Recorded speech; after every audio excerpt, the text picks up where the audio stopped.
Dios les bendiga y bienvenidos a Enamorándonos de la Palabra. Mi nombre es David Lebrón y soy su anfitrión y hermano en Cristo.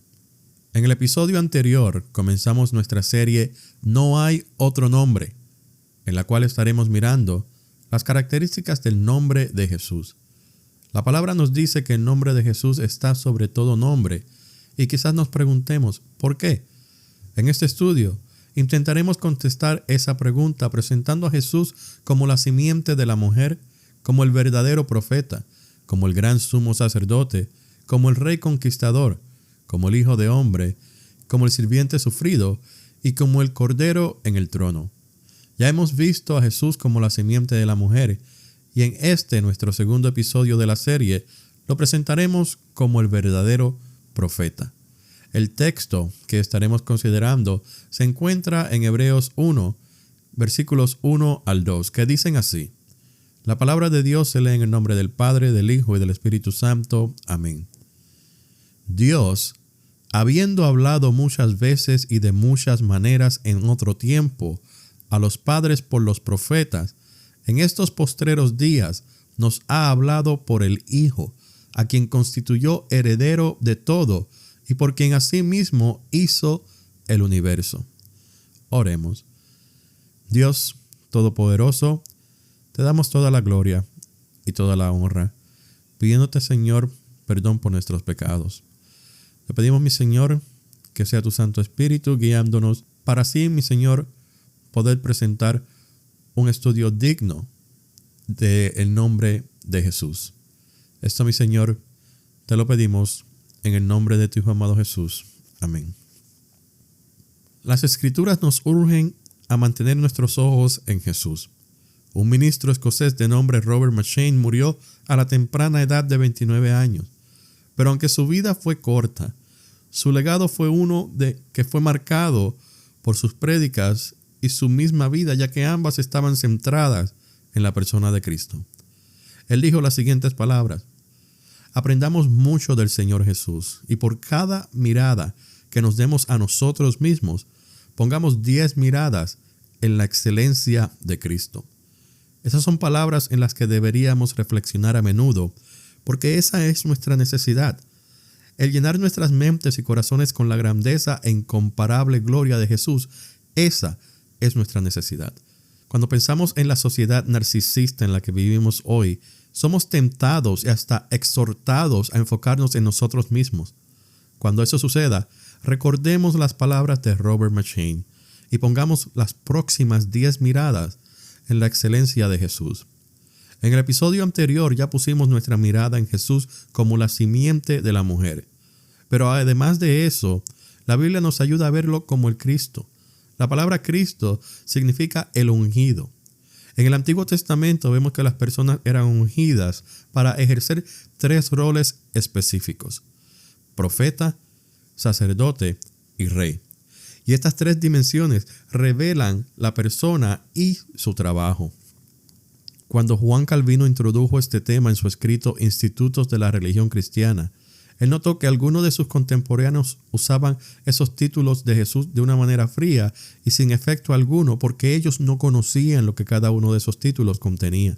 Lo que él quería decir es que es posible que usemos los términos con mucho conocimiento, como si fuéramos eruditos en el tema, pero que nuestros corazones están fríos, que nuestra enseñanza no expresa el poder de la verdad que tratamos de describir. Así que lo que hacemos es explicar conceptos en vez de apuntar hacia la persona de Jesús. Los fundamentos de la educación son la lectura, la escritura y la aritmética. Esos fundamentos son esenciales para nuestra habilidad de funcionar en el mundo. Y de una manera parecida podemos decir que para conocer a Cristo necesitamos unos fundamentos para poder conocer a Cristo como nuestro profeta y para gozar de nuestra comunión con Él. Primero que nada, nuestra naturaleza caída requiere que tengamos a Jesús como nuestro profeta. Requiere aquí está siendo usado con un significado básico de algo que es necesario para un propósito particular, de lo cual depende nuestro éxito o sobrevivimiento. Cada uno de los 3 títulos de Jesús, profeta, sacerdote y rey, trae consigo un juicio sobre nosotros. Como rey, Él contiene o modera nuestra rebeldía. Como sacerdote, Él se encarga de nuestros pecados, pero como profeta, Él se encarga de nuestra ignorancia.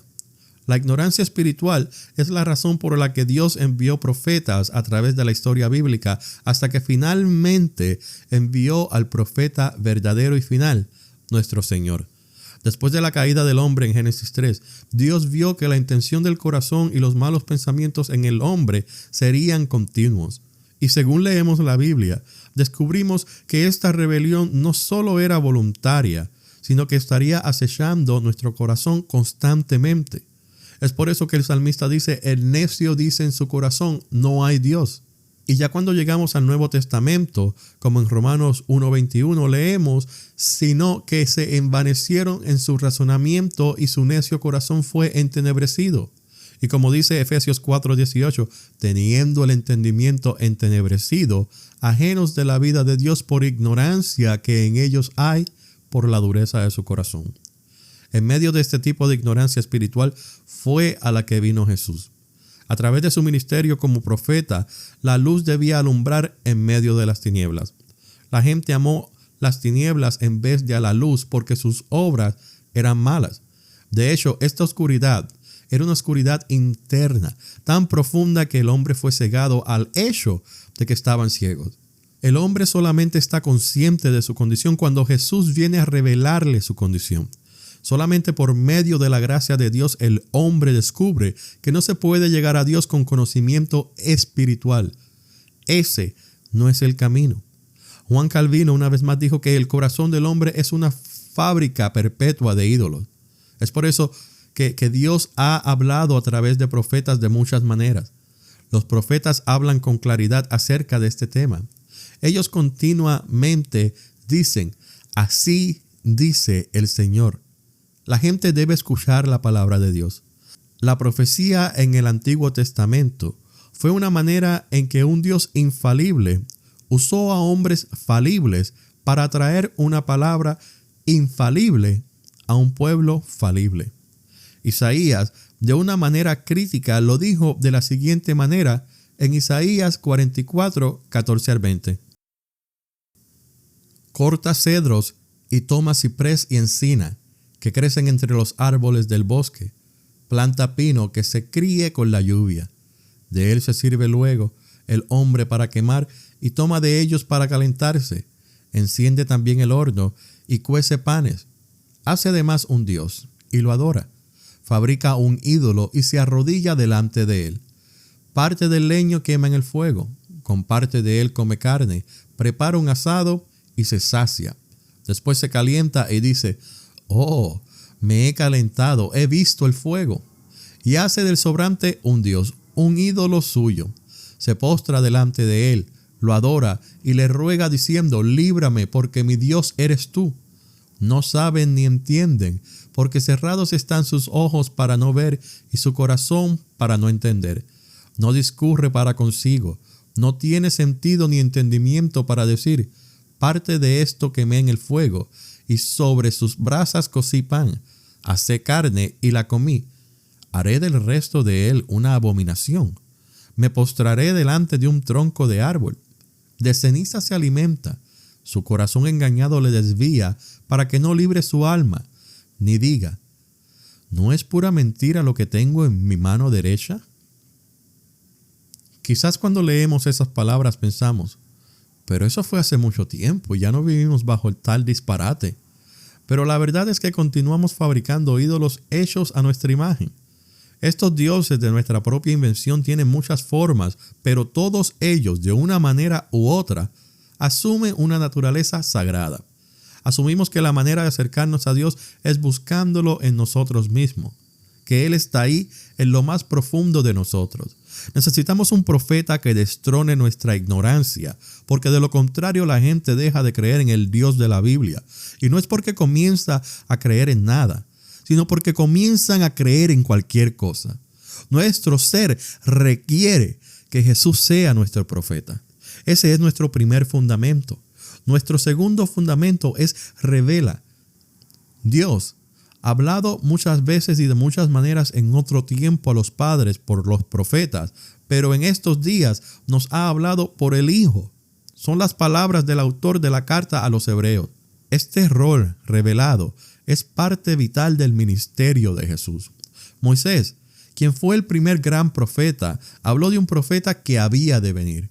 En Deuteronomio 18, versículos 15 al 18, Moisés dijo: profeta de en medio de ti, de tus hermanos como yo, te levantará Jehová tu Dios.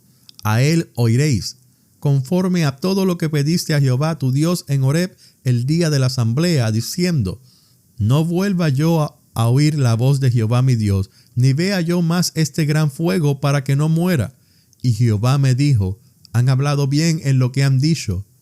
Profeta les levantaré de en medio de sus hermanos como tú, y pondré mis palabras en su boca, y él les hablará todo lo que yo mandare. Dios pone sus palabras en la boca de Jesús, y Jesús nos revela todo lo que el Padre le ha ordenado.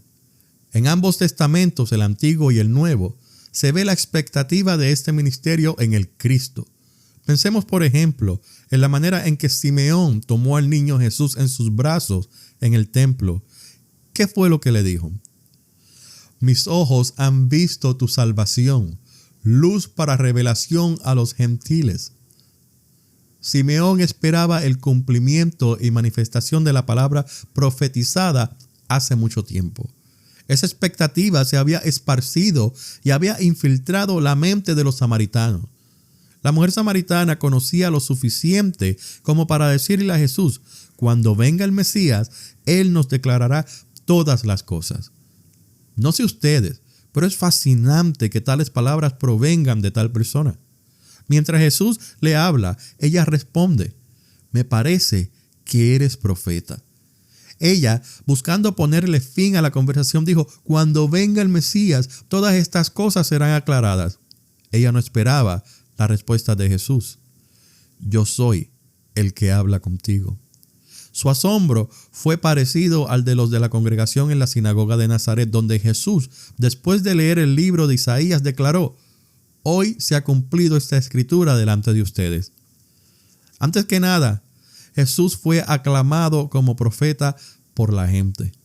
Inmediatamente después de alimentar a los 5,000, la gente comenzó a decir: este verdaderamente es el profeta que había de venir al mundo.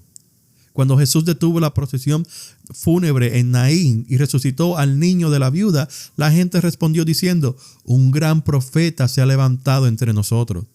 Cuando Nicodemo, el maestro de Israel, vino a Jesús en la oscuridad de la noche, dijo: sabemos que eres un maestro enviado por Dios. En otras palabras dijo: sabemos que eres un profeta. Cuando Jesús hablaba con sus discípulos y les preguntaba: ¿quién dice la gente que soy?, una de las primeras respuestas fue: alguno de los profetas. Jesús aceptó el título, pero él deseaba que el título fuese entendido, y no lo fue. Por ejemplo, después del episodio en la sinagoga de Nazaret, él percibió la hostilidad de parte de la gente y declaró: ningún profeta es acepto en su tierra. Luego dijo que no es posible que un profeta muera fuera de Jerusalén. Necesitamos un profeta por causa de nuestra ignorancia. Jesús es un verdadero profeta, y Él es el profeta que necesitamos. Jesús también debe ser reconocido no solo como un mensajero de la revelación de Dios, sino como la fuente de esa revelación. Jesús no es solo el revelador, Él es la revelación. Por eso es que después de las palabras en la sinagoga de Nazaret se regó la pregunta: ¿no es este el hijo de José? ¿Quién se cree que es?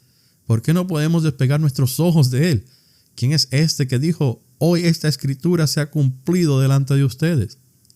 Lo mismo sucedió en el camino a Emaús. Los discípulos iban desalentados, sin idea de que aquel que hablaba con ellos era el Maestro resucitado de entre los muertos. Así que según hablaban con él, les llamó la atención y les dijo: oh insensatos y tardos de corazón para creer todo lo que los profetas han dicho. ¿No era necesario que el Cristo padeciera estas cosas y que entrara en su gloria? Y comenzando desde Moisés y siguiendo por todos los profetas, les declaraba en todas las escrituras lo que de él decían. Lucas 24, versículos 25 al 27. Ninguno de los profetas podían decir tales cosas. ¿O sí podían? Jesús es la manifestación de todas las cosas dichas por los profetas. Jesús es capaz de tomar las escrituras tal y como ellas son, de abrirlas y decir, ahora ven, este libro habla de mí. Este libro en su totalidad es acerca de mí. Según Jesús les explicaba las escrituras a los dos discípulos, sus ojos fueron abiertos. Ellos escucharon con atención la exposición de las escrituras. Sus mentes fueron iluminadas y descubrieron una nueva pasión en sus corazones. Un fuego ardía en sus corazones. Fue entonces que los reconocieron. Jesús hizo lo mismo cuando se le apareció a los discípulos. No solo vino y les abrió las escrituras y sus corazones, sino que le abrió las mentes para que entendieran las escrituras. Él les dijo, así está escrito, y así fue necesario que el Cristo padeciese y resucitase de los muertos al tercer día. El rol profético de Jesús es requerido para que nuestra ignorancia sea desechada. Debe ser revelado en Jesús mismo y debe ser reconocido en el fin de su ministerio terrenal. Pero también debe ser realizado. ¿Pero cómo? En la prédica y la enseñanza de la Biblia. El ministerio profético de Cristo es continuado a través de la prédica y la enseñanza de los apóstoles. Y lo mismo se puede decir de todos los ministros que siguen la línea apostólica, que han recibido autoridad y dones de parte de nuestro Señor.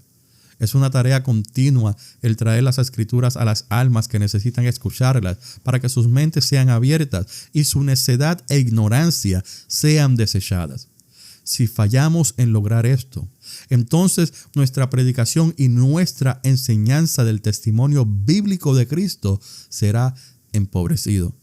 Una vez más recurrimos a las palabras de Juan Calvino, quien dijo, Jesús fue ungido no solo para que su oficio como maestro se llevara a cabo, sino para que todo su cuerpo, empoderado por el Espíritu, pueda continuar predicando el Evangelio. Así que en estos días no es necesario traer unas presentaciones de lujo a la hora de predicar. Todo lo que necesitamos es abrir nuestras Biblias y predicar la palabra para compartir a Cristo con las almas. Por eso es que Pablo, al escribirle a los Corintios, les dice, así que somos embajadores en nombre de Cristo, como si Dios rogase por medio de nosotros. Os rogamos en nombre de Cristo. Reconciliaos con Dios. Por medio de Pablo, por medio de Apolos, por medio de Pedro. Sí, por medio de ellos. Entonces también por medio de nosotros. Dios ruega por medio de nosotros. Jesús le dijo a los discípulos, quiero que vayan por el mundo y prediquen el Evangelio. Recuerden que siempre estaré con ustedes. Estos hombres iban a enfrentarse a un mundo hostil y ellos estaban conscientes de sus propias limitaciones. Pero Jesús les estaba haciendo una promesa. Yo estaré con ustedes. La tarea de compartir el Evangelio simplemente significa dar testimonio de Cristo. Envuelve el decir quién Él es y qué ha logrado históricamente, explicando el significado de su muerte, el milagro de la resurrección, el hecho de que ha ascendido, que está sentado a la derecha del Padre y que un día volverá. La promesa de Cristo es que en este ministerio continuo de la palabra de Dios, Él está presente y aún nos habla. Hay una gran diferencia en darle información a la gente y predicar, en decir un discurso y predicar. ¿Cuál es la gran diferencia? La prédica es una declaración personal apasionada. ¿Qué es una declaración apasionada? Que te rogamos de parte de Jesús a que te reconcilies con Dios. No solo lo debemos hacer desde el púlpito en una ocasión donde hay una congregación. Lo podemos hacer en el mercado, en donde compramos café, en el parque. Donde quiera que nos encontremos podemos hablarle a las almas acerca de nuestro Señor Jesucristo. Mientras hacemos esto, es importante que reconozcamos que solo somos instrumentos humildes que Dios utiliza para su gloria. No debemos vanagloriarnos. Juan Calvino dijo, y estoy parafraseando, que todos aquellos que no están contentos con el mensaje del Evangelio y le adornan para presentar algo extravagante, están quitándole a la autoridad de Cristo. Eso es un peligro, una trampa en la que no debemos caer. Es en la palabra de Dios, en la prédica y la enseñanza de la Biblia, que reconocemos que solo somos instrumentos débiles. Si ese no fuese el caso, entonces no supiéramos quién hace qué. Pero como estamos conscientes del hecho de que Él ha puesto su tesoro en jarras de barro, podemos decir, Dios debe ser quien lo está haciendo. Pedro se levantó el día de Pentecostés reconociendo lo poca cosa que era y habló un discurso que resultó en 3,000 almas convertidas. ¿Fue Pedro o fue Dios? Cuando el Evangelio es predicado, Jesús camina en medio de su pueblo. Si aceptamos esto y nos postramos ante la verdad del ministerio profético de Cristo y nos levantamos listos a servirle al Señor, algo sucederá. Seremos dotados de una seguridad desafiante de parte de Dios y el tipo de seguridad que nos permitirá ser valientes ante los retos de cada día. Nos hará lo suficientemente desafiantes para serle fieles a nuestro Señor y a su comisión frente a todo el pluralismo y sincretismo de la cultura de hoy día. Esta seguridad nos dará la valentía para decir que no hay otro nombre bajo el cielo, que no hay otro nombre dado a los hombres por el cual podamos ser salvos.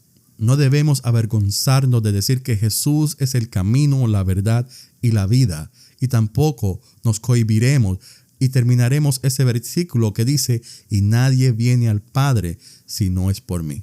Seremos motivados a hablarles a otros acerca de Jesús porque sabemos que Él puede salvar perpetuamente a los que se acercan a Dios. Si aceptamos esto, también obtendremos una compasión. Algunos de nosotros somos buenos enfrentándonos al mundo, pero no somos muy buenos en cuestiones de compasión. Tenemos que recordar que Jesús no tenía pelos en la lengua y les hablaba con autoridad a sus opresores. Él es el Cristo, a quien el celo por la casa de su Padre lo consumía. Él es el Cristo que sacó a todos aquellos cambistas del templo porque habían convertido la casa del Padre en un mercado. Él es el Cristo que caminó directo hacia la cruz porque esa era la voluntad del Padre. Y nunca debemos perder de vista el hecho de que cuando Jesús cantaba salmos de ascensión con los otros israelitas durante una de las fiestas, al llegar a Jerusalén, gritó, Jerusalén, Jerusalén, que matas a los profetas y apedreas a los que te son enviados. ¿Cuántas veces quise juntar a tus hijos como la gallina junta sus polluelos debajo de las alas y no quisiste? He aquí vuestra casa os he dejada desierta. Porque os digo que desde ahora no me veréis hasta que digáis, bendito el que viene en el nombre del Señor. Cuando reconocemos que Jesús es el verdadero profeta, quien practicó su ministerio con una seguridad autoritativa, podemos aprender que a pesar de nuestra falta de seguridad en nosotros mismos, podemos sentirnos con seguridad autoritativa porque proviene de Él. Ahora que el ministerio de Jesús se despliega, podemos ver que la designación de profeta es inadecuada para expresar lo maravilloso que Él es y cuán maravilloso son las cosas que Él hace. Por eso es que no debemos pensar en Él solamente como un profeta, sino que cuando pensemos en Él, debemos reconocerlo como profeta, sacerdote y rey. Dios Todopoderoso, gracias te damos una vez más por permitirnos hablar de tu palabra, por permitirnos presentar tu palabra y compartirla con los oyentes de Enamorándonos de la Palabra. Señor, te pido que continúes abriendo nuestros ojos, nuestras mentes y nuestros corazones para así poder discernir y reconocer a Jesús como quien Él verdaderamente es, nuestro Rey, nuestro sacerdote, nuestro profeta, nuestro Señor, nuestro Salvador. Gracias, Señor, te damos y te pedimos que bendigas a cada uno de los oyentes de Enamorándonos de la Palabra. En el nombre de Jesús oramos. Amén. Gracias por escuchar Enamorándonos de la Palabra. Que Dios los bendiga grandemente.